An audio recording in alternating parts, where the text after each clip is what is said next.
জুলাই গণঅভ্যুত্থানের নানা দিক ক্যামেরার ফ্রেমে বন্দী করেছেন আলোকচিত্রীরা। সে সময়ের কিছু আলোকচিত্র নিয়ে রাজধানীর পান্থপথের দৃক পাঠ ভবনে চলছে প্রদর্শনী, যার নাম দেয়া হয়েছে বুক পেতেছি গুলি কর। এটি চলবে 21 সেপ্টেম্বর পর্যন্ত। প্রতিটি দেয়ালে বিভীষিকাময় সে সময়ের স্মৃতির চিত্র জ্বলজ্বল করছে।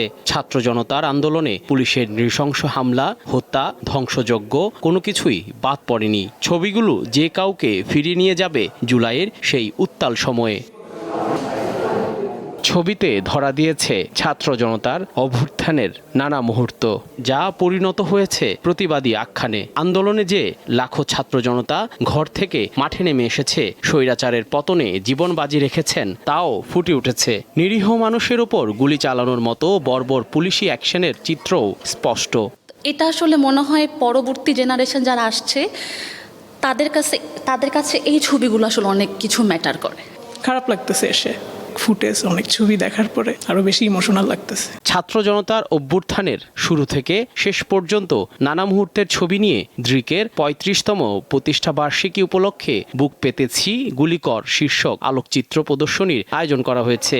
রাজধানীর পান্থপথে দৃক পাঠ ভবনে গত 6 সেপ্টেম্বর শুরু হয় এই আয়োজন। চেষ্টা করেছি এই গল্পটা যখন দেখবে দর্শক, যাতে সে পুরো জার্নিটা পায়। গণ আন্দোলনের এই 1 মাসের যে অভিজ্ঞতাটা, সেটাই এই প্রদর্শনীতে তুলে আনা হয়েছে। আমাদের সরকার তো সারাক্ষণই অস্বীকার করে এটা হয়নি।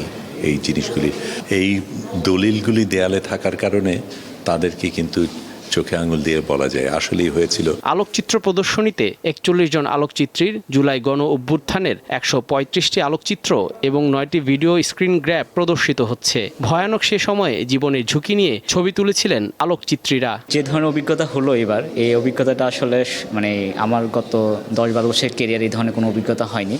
এটা আসলে অনেক দিনই আমাদের সহকর্মী যারা এটাই কভার করেছেন, ওদের অনেক দিন ধরে একটা ট্রমার মধ্যে দিয়ে যেতে হবে আমার কাছে মনে হয়। 21 সেপ্টেম্বর পর্যন্ত চলবে এই প্রদর্শনী। দুপুর 3টা থেকে রাত 8টা পর্যন্ত দর্শনার্থীদের জন্য খোলা থাকবে। জহিরুল মোহসান, দীপ্ত সংবাদ, ঢাকা।